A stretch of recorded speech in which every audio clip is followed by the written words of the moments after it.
segundo para o pecado. Morreu para o pecado. E aí ele teve um verdadeiro encontro com Cristo.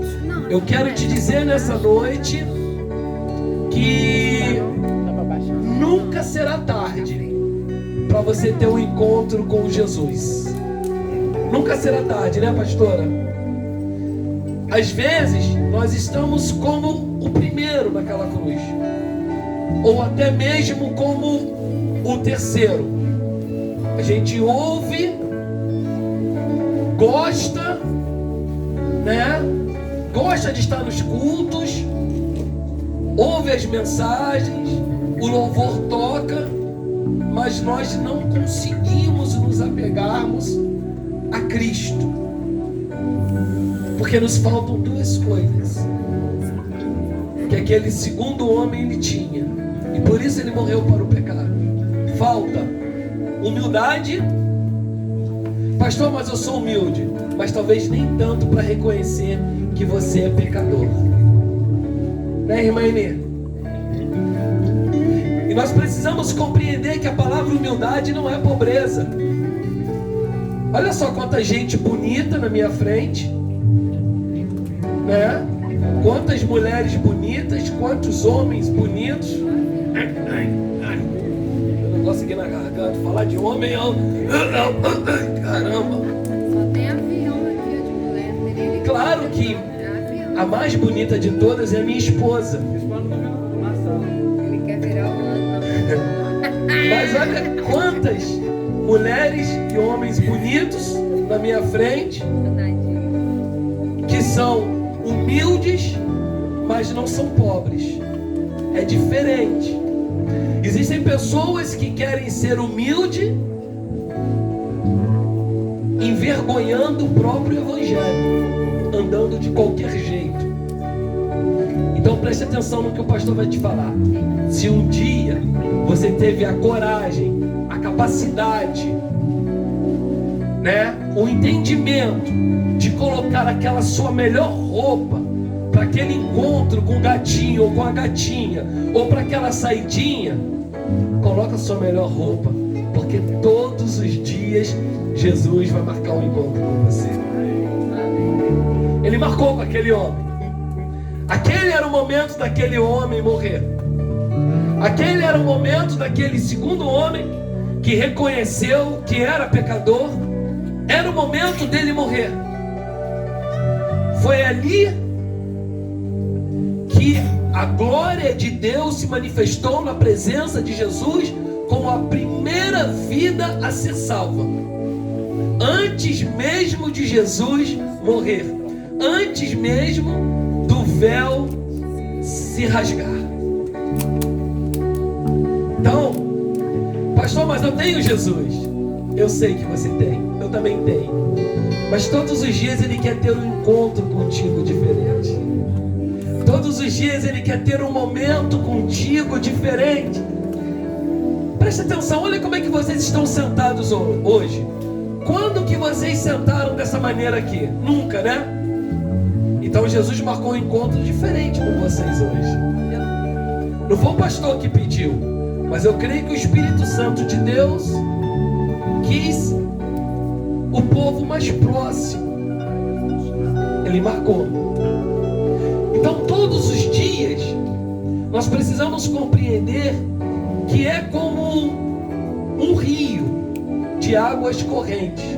Aquela água que você colocou a mão, que passou por você, você nunca mais colocará a mão nela. Nunca mais ela passará por você. Assim é Jesus Cristo. O que Ele vai fazer aqui no nosso meio hoje, não sei. Não me interessa e nem me preocupo. Porque eu sei que aonde Ele passa, Ele deixa a sua marca. Por isso que vocês são pessoas diferentes. São pessoas que são criticadas, são pessoas que são julgadas, são pessoas até que deixaram de ser amadas por serem diferentes, por terem escolhido um caminho diferente. Mas são pessoas no qual Jesus marcou a sua presença, a sua marca, o seu sangue na sua vida. Você crê nisso? Amém? Amém? Então, se você crê, você pode dar uma linda salva de palmas para Ele.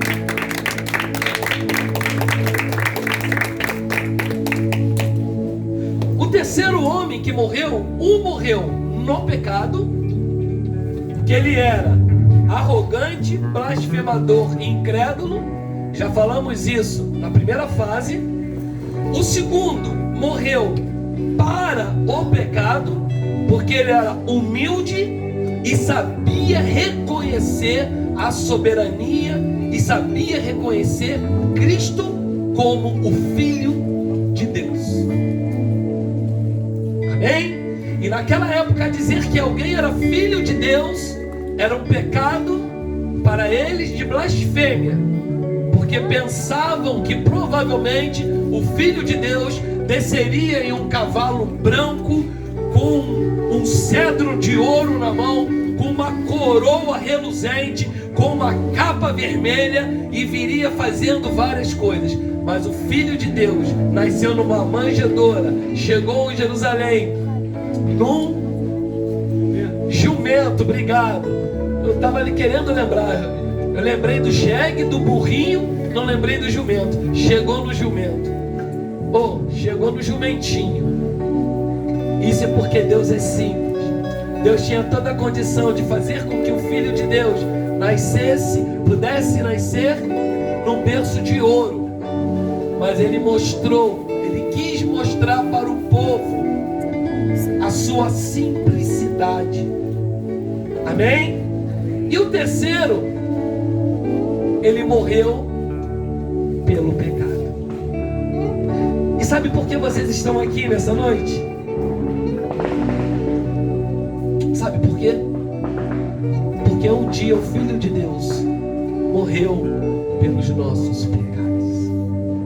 E aí nós vamos entender claramente, porque vai ser mais uma mensagem no sentido de estudo do que propriamente pregação. Mas nós vamos compreender.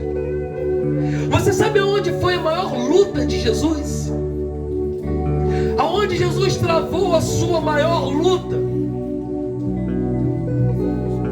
Que é quando ele vira para Deus e fala assim: Pai, afasta de mim esse cálice, mas contudo não faça a minha vontade, mas que seja feita a sua vontade. Foi no jardim de Getsemane. Ali foi a preparação, o maior sofrimento de Jesus. Ali foi onde Jesus talvez tenha temido o que ele ia sofrer.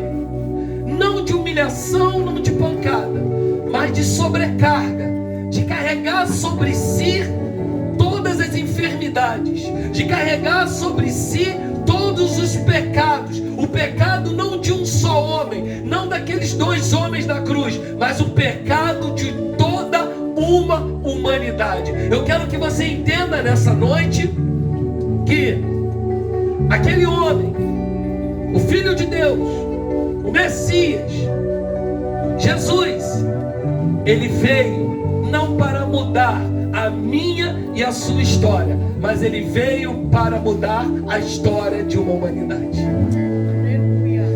Amém? Que delícia! Que delícia é falar de Jesus e como é responsabilidade, porque o cara é difícil de falar dele. Quando nós falamos de qualquer outro homem da Bíblia, você vai nos pontos fracos e nos pontos fortes. Mas quando você fala desse cara, quando você fala de Jesus, você não vê nada de fraqueza. Você só vê um homem forte, um homem que lutou, um homem que se deu, um homem que se doou. E por que a dor dele foi no jardim do Getsemane? Por quê? Por que machucou tanto o jardim do Getsemane? Foi ali que ele entendeu que Pablo, ele ia vencer a cruz. Foi no jardim que ele já havia vencido a cruz, mesmo antes de ser crucificado, mesmo antes de sofrer tudo aquilo que ele sofreu. Sabe por quê? Porque foi no jardim que o pecado entrou na vida do homem, no jardim do Éden. Ali nós conhecemos o pecado. E nada mais justo que no jardim fosse o local que ele nos limparia, tiraria toda a nossa culpa, todo o nosso pecado. Ali ele começou a sofrer. Amém?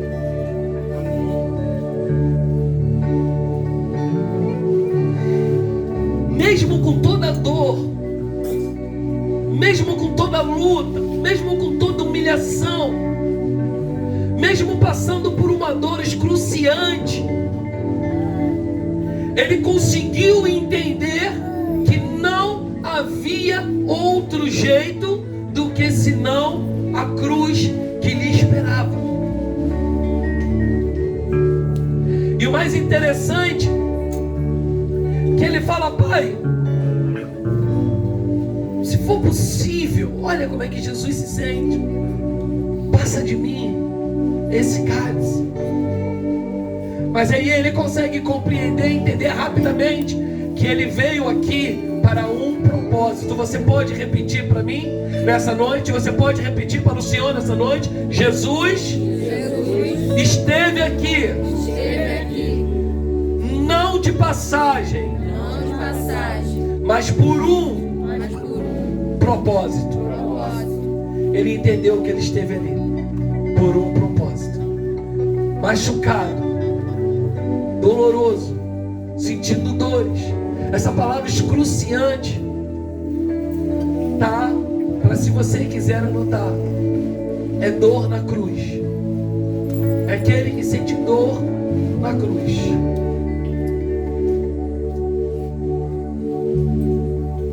Sabe por que é uma coisa interessante? Talvez se eu perguntasse para vocês aqui, quer ver? Vocês não estão sendo filmados. Quem aqui tem certeza absoluta que já foi salvo? Que vai ser salvo ou já foi salvo? Levanta a mão assim para mim. Pastora, papa. Você tem que ter convicção. Não levanta porque eles levantaram. E não baixem também porque não sabem quem vai responder. Convicção no coração. Levanta a mão quem crê que já é salvo ou que vai ser salvo. Levanta a mão assim. Levanta, mas levanta com vontade. Isso, não levanta meio a mãozinha, não. Levanta com vontade.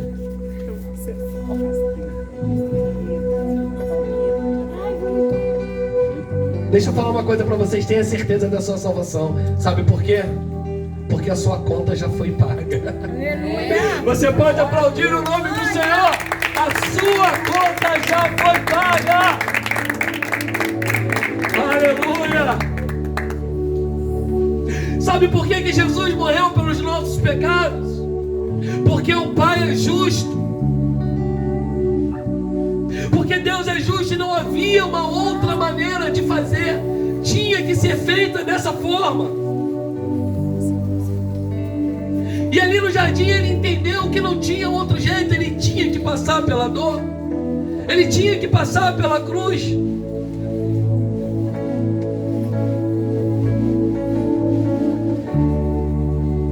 Toda lei precisa ser cumprida, sim ou não? Sim ou sim? Toda lei foi criada para ser cumprida, né, meu presbítero? Toda lei foi criada para ser cumprida. Imagina se Deus envia Jesus e no momento que Jesus fala assim: Senhor, Pai, se for possível, passa-te de mim esse cálice. Você como pai, você como mãe, você ia passar o cálice por ele. Você ia voltar atrás. Você não ia cumprir a lei. E por justiça de Deus, Deus entendeu que Jesus precisava cumprir a lei pelos nossos pecados. Por isso ele morreu por nós. Não é assim que nós fazemos pelos nossos filhos. Eles fazem uma besteira, o pai ou a mãe põe de castigo. Daqui a pouco, quando a gente vê, alguém está lá adulando ele. Alguém está adulando ele. Viu? você não tivesse feito isso, mas espera aí que eu vou conversar com o papai para o papai te tirar do castigo. Está quebrando uma lei. E se Deus faz isso, ele perde o respeito. Ele perde totalmente o respeito. Por que que o nosso Brasil é cheio de corrupção? Em todos os lugares existe corrupção. Nos hospitais, na polícia, nos órgãos públicos como o Detran. Não é verdade? No Senado. Aquele que governa o nosso país. Por quê? Porque o Brasil é um país de impunidade. E Deus precisava, para que não houvesse corrupção, para que não houvesse corrupção da parte dos homens, Deus precisava cumprir a lei. O castigo que nos trouxe a paz. E por ele, nossas pisaduras foram saradas.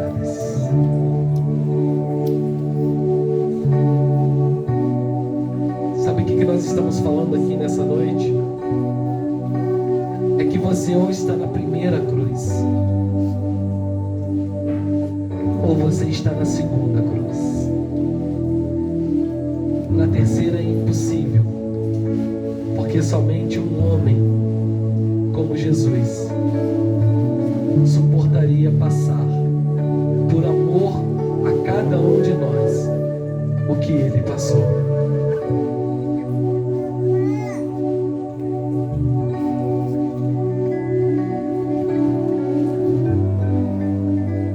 Sabe o que nós precisamos aprender nessa noite? Não importa o tamanho do pecado que você tenha cometido lá atrás. Não importa. Você precisa parar de se penalizar. Amém? Porque não importa o que você cometeu lá atrás. Porque a graça de Jesus veio para ser transbordada sobre a sua vida.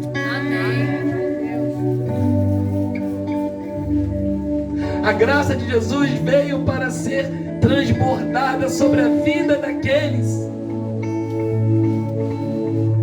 que pecaram. Abram comigo em Hebreus, capítulo 9, versículo 12 e 13. E aí vocês vão entender perfeitamente essa terceira cruz, esse sacrifício. Vocês vão entender perfeitamente o que o apóstolo Paulo conseguiu entender. Pode aumentar um pouquinho só no microfone, que eu estou tendo que falar muito alto. Eu prefiro baixar o tom. Som. Ei, beleza, som.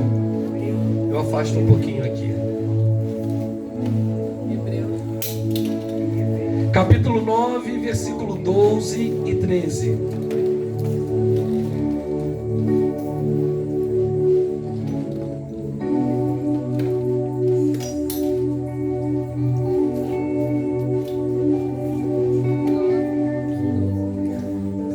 Anota essa palavra aí. Yom Kippur. Se você quiser aprender alguma coisa. O dia mais importante de Israel. Yom Kippur.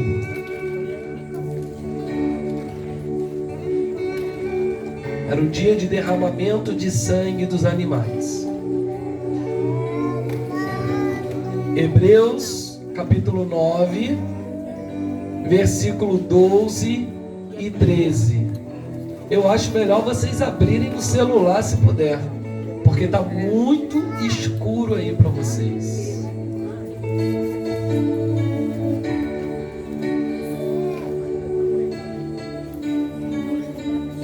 Amém? Olha o que o apóstolo Paulo ele conseguiu entender.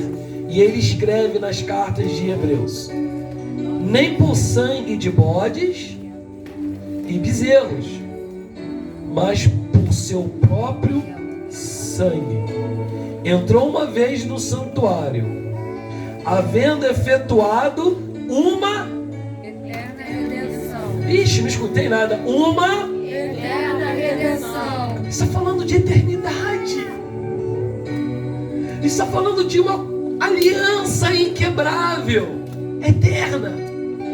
Não foi pelos sangues dos bodes nem bezerros. E aí a gente vai entender a diferença do sacrifício.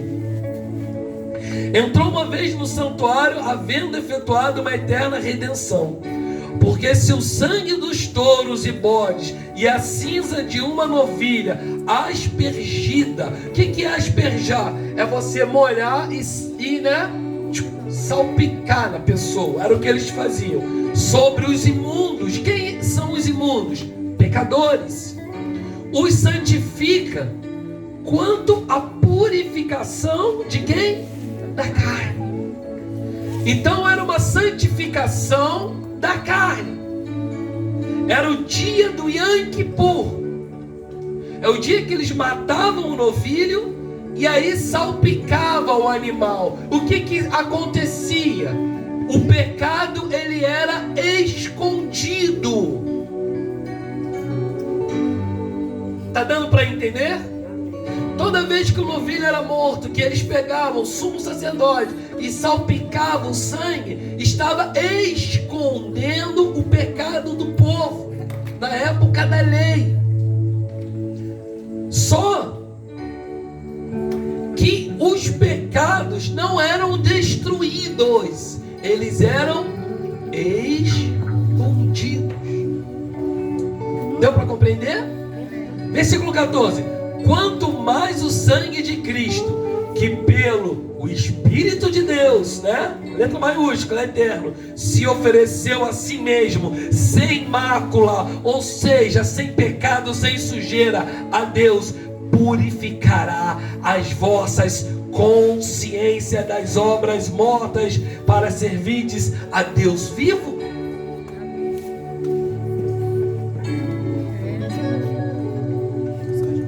Sabe aonde o pecado ele reside? Sabe aonde ele fica escondido? Na sua consciência. E aí você vem aqui na frente, a gente mata um animal, salpica o sangue, e aquele pecado que você cometeu dias atrás, ele fica encoberto. Ele não permite, por estar encoberto, que você seja morto.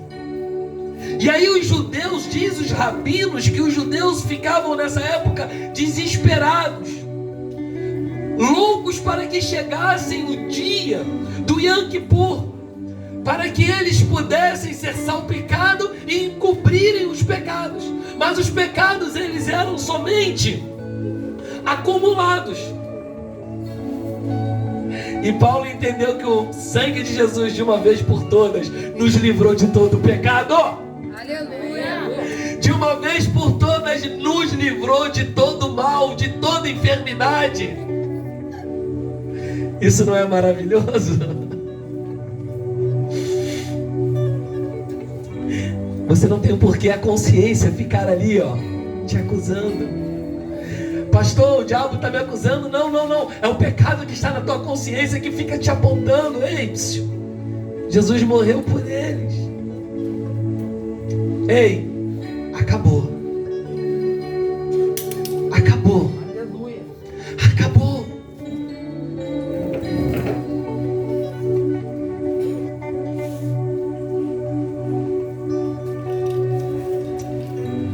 E para finalizar, eu quero que você aprenda uma coisa nessa noite.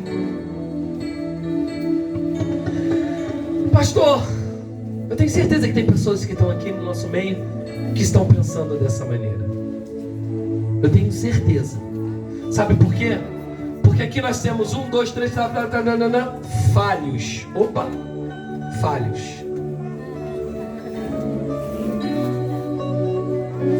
Todos nós somos falhos.